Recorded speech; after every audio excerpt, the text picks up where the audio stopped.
Acura has never been a brand that makes you feel something. That is not an insult.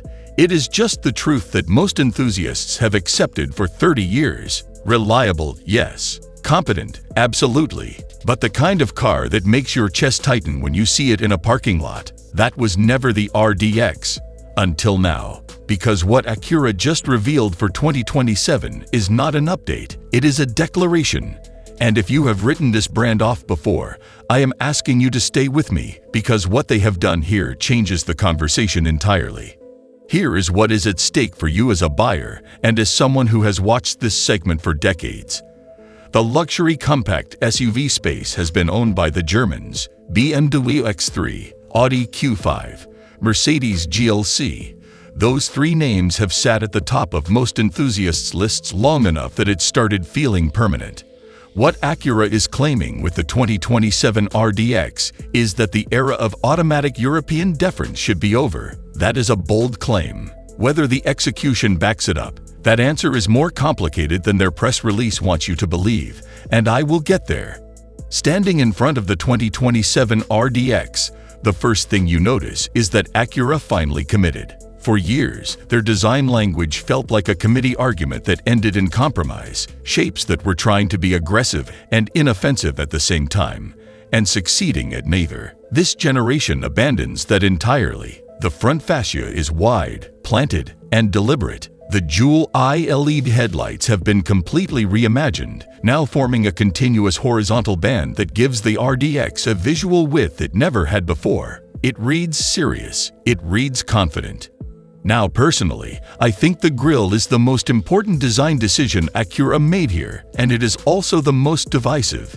They have pulled back from the shield grille that polarized people on earlier generations and replaced it with a flatter, more horizontal opening that borrows proportion from performance sedans rather than crossovers. Whether you love it or hate it, I respect the conviction behind it. This is not a design that was made by committee. Someone in that room made a decision and held it.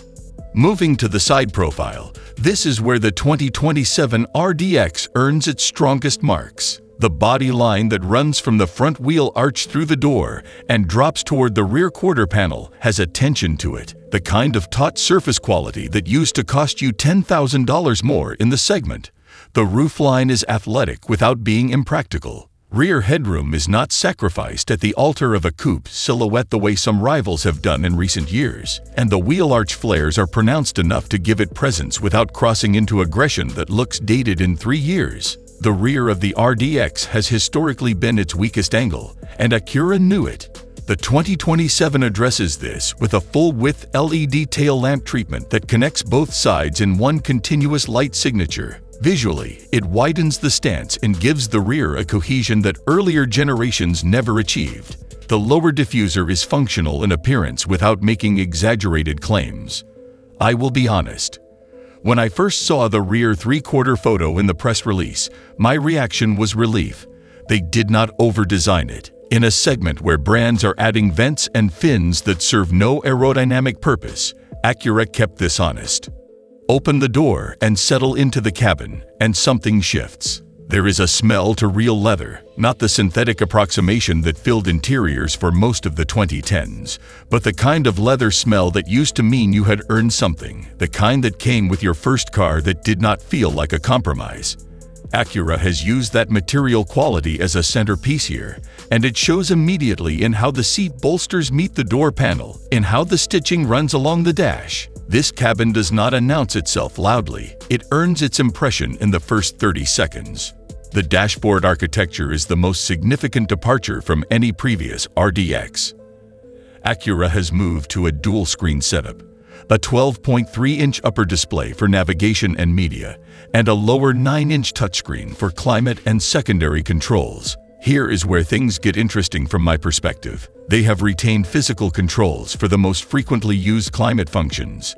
In a segment racing toward touch-only interfaces, Acura made the decision to give you a real temperature knob. That is not a small thing. That is a brand acknowledging that their buyer is not 28 years old and does not want to tap through 3 menus to adjust the fan speed. The front seats offer 12-way power adjustment with 2-position memory. The bolstering is substantial without being intrusive for drivers who are not going to be attacking canyon roads on a Tuesday. Second row legroom is class competitive at 38.7 inches, and the flat floor in the rear is a practical advantage over rivals running longitudinal powertrains.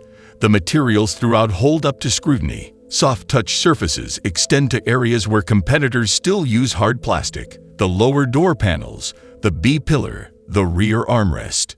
Under the hood, Acura is running a turbocharged 2.0-liter four-cylinder producing 272 horsepower mated to their 10-speed automatic. There is an open question I raised earlier about what Acura might be concealing, and here it is. The Sport Hybrid variant, the one that adds an electric motor to the front axle for a combined 320 horsepower and true torque fill at low RPM, is not available at launch. It arrives in the second model year. If you ask me, this is the version that should have led. The base powertrain is adequate. The hybrid is the argument. Releasing them sequentially means the press cycle for this vehicle runs on a powertrain that is not the complete story. Here is the question worth sitting with. Acura has made an exceptional vehicle. The design is resolved. The interior is honest. The technology integration respects the buyer, but does competence in 2027 equal relevance? For 30 years, American buyers were told that European engineering was worth the premium. A lot of those buyers are now in their late 50s and 60s, and they know from experience that the repair bills came along with the badge. If Acura can hold this design and quality standard through the ownership cycle, not just the press drive, but year 3 and year 5, then the 2027 RDX is not just a good compact luxury SUV. It is a generational correction for a brand that has been underestimated for too long. Drop your take in the comments. I want to know where you stand on this one. You know, I have been watching the luxury SUV game for a long time now, and I mean a long time. I remember when the original Acura legend hit American shores and changed the conversation about what Japanese automakers were even capable of. That was a moment. A real moment. And right now, sitting here thinking about what Acura has just done with the 2027 RDX concept, I am getting that same feeling in my gut. That electricity you feel when something genuinely important is about to happen in the automotive world. Because here is the thing most people are getting wrong about this reveal. They are treating it like just another refresh, just another generation update in a long line of generation updates. They are writing their quick takes and moving on. But I have been in this space long enough to know that sometimes what looks like a small step is actually a giant leap. And the 2027 Acura RDX, if Acura follows through on what they are showing us right now, is not a small step, not even close. Let me put this in perspective for you. The luxury compact SUV segment is the most competitive space in the entire automotive industry right now. You have got BMW throwing everything they have at the X3. You have got Mercedes-Benz trying to justify those monthly payments with their GLC. Lexus is in there with the NX, doing what Lexus does. Audi has the Q5. Genesis is coming on strong with the GV70. And then there is Acura, sitting quietly, doing its homework, and apparently preparing to walk into that room and flip the table.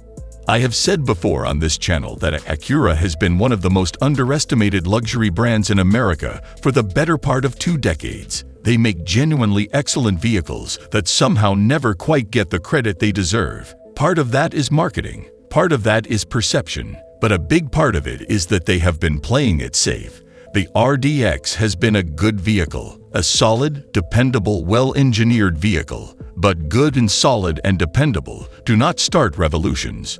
What I am seeing with the 2027 concept suggests Acura finally decided to stop playing it safe. And that, my friends, changes everything. Now, before we get into the meat of what this vehicle is bringing to the table, I want to be completely honest with you about something. What we are looking at right now is still a concept. Acura has not handed me the keys. Nobody has driven this thing yet.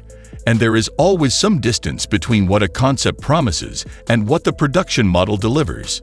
I have seen that distance be very small, and I have seen it be a canyon. So I am going to give you my honest analysis based on what Acura has revealed, combined with everything I know about where this brand has been heading and what they are technically capable of delivering. My opinion, my analysis, my perspective. You can agree, you can disagree, and I welcome both. But right now, everything I know about the automotive industry is telling me that rivals should genuinely be worried. And by the time we get to the end of this video, I think you are going to agree with me. Let us talk about what actually matters to someone who has been buying and driving cars for as long as most of us have. Because after you have owned enough vehicles, after you have sat in enough luxurious cabins, and looked at enough beautiful dashboards, what you really start to care about is what happens when you put it in drive. The feel, the response, the relationship between you and the machine. Acura has confirmed that the 2027 RDX is being built around a next-generation turbocharged powertrain philosophy, and based on what they are communicating about this platform, I believe they are finally committing to something that should have happened a generation ago. The current RDX uses a 2.0-liter turbocharged four-cylinder that puts out 272 horsepower. That number has served it reasonably well, but in an honest comparison against what BMW is offering in the X3 and what Genesis has brought to market with the GV70, it has felt a little conservative, a little restrained, like Acura was leaving something on the table. The signals coming from Acura's engineering team suggest that the 2027 model is going to address that directly. We are hearing about significant power increases, refined torque delivery, and what Acura is describing as a fundamental rethinking of how the engine communicates with the driver. That last part is what gets my attention most, because raw horsepower numbers are one thing. Anybody can chase a number. What separates a truly great driving experience from a merely fast one is communication, feedback, the sense that the vehicle is responding to you specifically, in real time, as a partner rather than just a tool. Acura's super handling all-wheel drive system has always been one of the genuine jewels of this brand, and one of the most underappreciated pieces of engineering in the entire luxury segment. I have been saying this for years. SH-AWD is not just all-wheel drive in the traditional sense. It actively torques individual rear wheels independently, which means it can actually steer the vehicle through corners using power delivery rather than just relying on steering input. When it works well, and it works very well, it creates a sensation of the vehicle rotating naturally around you. It feels alive in a way that most of the competition simply does not. The 2027 RDX is going to carry an advanced version of this system, and Acura is indicating that the new generation goes even further in its ability to read and anticipate driving conditions. My personal opinion here is that if Acura gets this right, and everything I know about their engineering culture suggests they will, the 2027 RDX could offer a driving dynamic that costs you $30,000 or $40,000 more to replicate in a German vehicle. That is not a small statement. That is the kind of statement that, if it holds up, reshapes the conversation about value in the luxury segment entirely. Now let us talk about something that I think is criminally underreported in automotive coverage right now, and that is the shift in what luxury buyers actually want from their vehicles in terms of powertrain character. For a long time, the assumption was that everybody wanted the smoothest, most invisible, most effortlessly quiet experience possible, and there is absolutely a place for that. But what I am hearing from people who have been driving cars their whole lives, from enthusiasts who genuinely love the mechanical experience of operating a vehicle, is that there is a hunger for engagement, for a vehicle that communicates, for an engine that actually sounds like it is doing something when you ask it to perform. Acura, at their best, has always understood this. The original NSX understood this at a cellular level. The Integra Type R understood this. The Legend understood this. The question has always been whether that DNA could survive into the modern era of luxury SUVs, which can sometimes feel engineered to insulate you from the experience of driving rather than enhance it. Based on what Acura is revealing about the 2027 RDX platform, I am cautiously optimistic that they are bringing that character back, that they are building a vehicle that respects the intelligence and the experience of the driver enough to actually communicate with them. The transmission story is equally interesting. Acura is evolving their 10-speed automatic transmission, which has been one of the genuinely underrated gearboxes in the segment, Smooth when you want smooth, responsive when you want responsive, and intelligent enough to generally anticipate what you need before you consciously ask for it. The improvements they are indicating for 2027 include faster shift logic, improved paddle shift response for moments when you want direct control, and better integration with the new powertrain's torque characteristics. In practice, what this should mean is a vehicle that feels cohesive, not a collection of well-engineered components working alongside each other, but a unified system working together. That coherence is what separates genuinely great driving machines from merely competent ones. I want to spend a moment on the electrification question because I know it is on everybody's mind. Acura has been navigating the transition to electrified powertrains carefully, and I think more thoughtfully than some of their competitors. The ZDX gave us a sense of where Acura can go with a fully electric platform.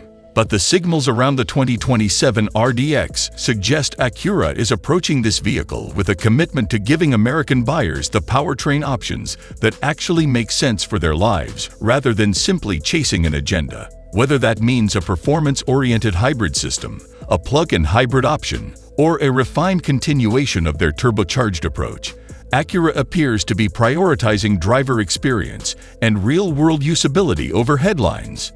Personally, I think this is exactly the right call for this specific vehicle and this specific moment. We are in a transition period. The infrastructure is not where it needs to be for a lot of buyers. The technology is evolving rapidly, and the customers who have been loyal to Acura over the years deserve a powertrain strategy built around their actual needs, not around what looks good in a press release. If Acura delivers on this philosophy with the 2027 RDX, they will earn something that no amount of advertising can buy, and that is genuine trust from buyers who have seen enough automotive promises broken over the years to know the difference. Let me give you my honest assessment of where the 2027 RDX sits in the competitive landscape from a pure performance standpoint. The BMW X3 M40i is a brilliant vehicle. If you want a compact luxury SUV that feels definitively sporty and has German engineering credentials behind it, the X3 is hard to argue against. But it is also expensive, and in my experience, it rewards drivers who are willing to be a bit aggressive with it. It is not always the most relaxed companion on a long highway mile. The Lexus NX, particularly the NX 450 Hours Plus, is incredibly refined, incredibly reliable, but it has never set my enthusiasm on fire from a pure driving dynamic standpoint. The Genesis GV70 is genuinely impressive for the money and deserves far more attention than it gets. But Genesis is still building its reputation, and some buyers are not yet ready to make that leap. Where does the 2027 Acura RDX fit? Right in the center of all of that, but angled toward the enthusiast. Toward the driver who has been around long enough to value engineering substance over badge prestige. Toward the person who bought a Honda or an Acura 30 years ago because it was the genuinely smart choice, and who is ready to be reminded of why that was true. That is who Acura is building this vehicle for, and that is who I think they are going to win back with this generation. So let us get to the verdict, because I know that is why you are still here, and I respect that completely. After everything we have walked through, after all the analysis and the history and the competitive context, what does the 2027 Acura RDX actually mean for the market, and what is Acura going to charge for it? My honest verdict is this. If Acura delivers on the promises embedded in this concept, the 2027 RDX has a genuine chance to become the most compelling value proposition in the luxury compact SUV segment, not the most prestigious, not the most recognized, but the most genuinely rewarding choice for a buyer who does their homework and cares more about what a vehicle actually does than what it says about them at a dinner party. That has always been Acura's lane, and this generation looks like they are finally ready to own it without apology. Here is something I want to say directly, as someone who has watched this brand for decades. Acura has always been the choice of people who know. The engineers, the mechanics, the automotive journalists who understand that the name on the badge is less important than the engineering underneath it. And those buyers have been rewarded with vehicles that hold their value reasonably well, cost less to maintain than their German counterparts, and deliver a driving experience that is genuinely satisfying over tens of thousands of miles. The 2027 RDX, if it fulfills this concept's promise, is about to make that case more loudly than Acura has made it in a very long time. On pricing, here is my analysis.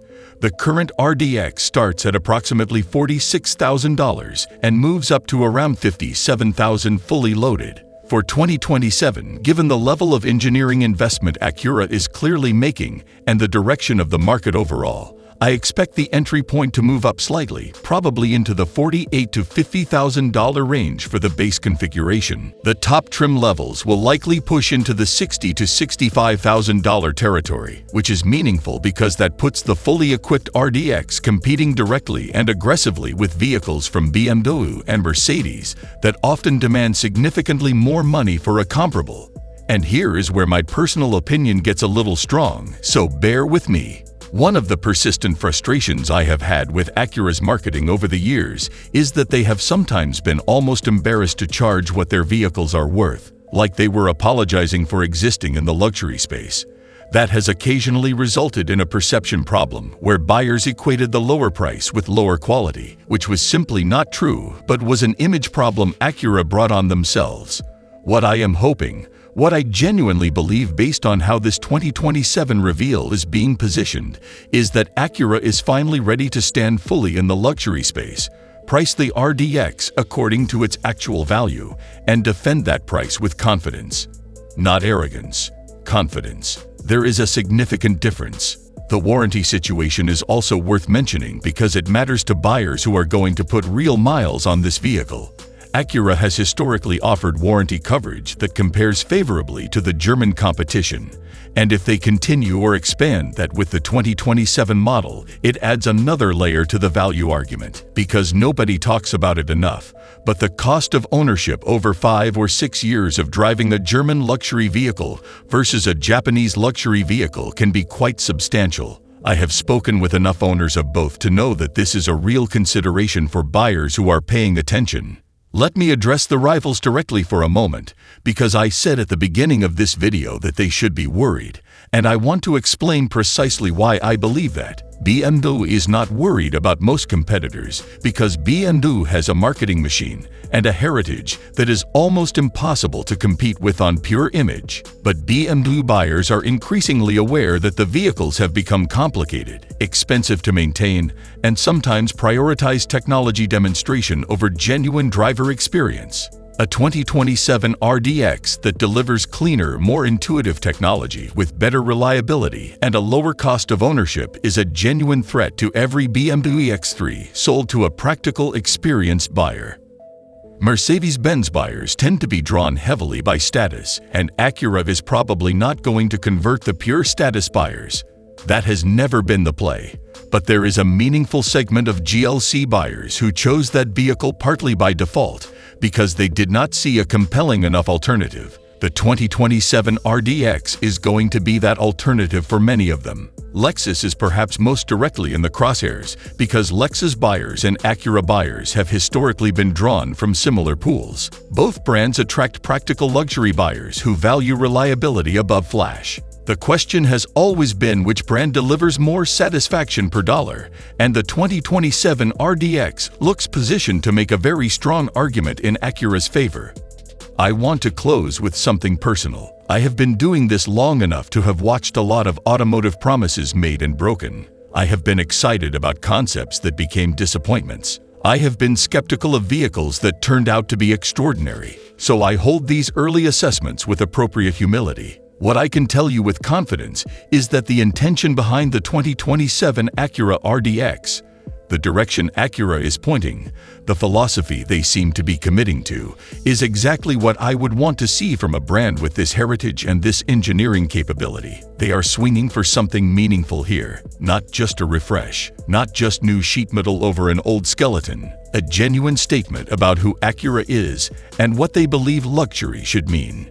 If they land it, and I believe they have the capability to land it, the 2027 RDX will not just be a good vehicle, it will be the vehicle that reminds the automotive world why Acura was always worth taking seriously. And for those of us who never stopped believing in this brand, that is going to feel very satisfying indeed. The rivals should be worried, not panicked. but genuinely, honestly worried because Acura is coming, and they are coming correctly.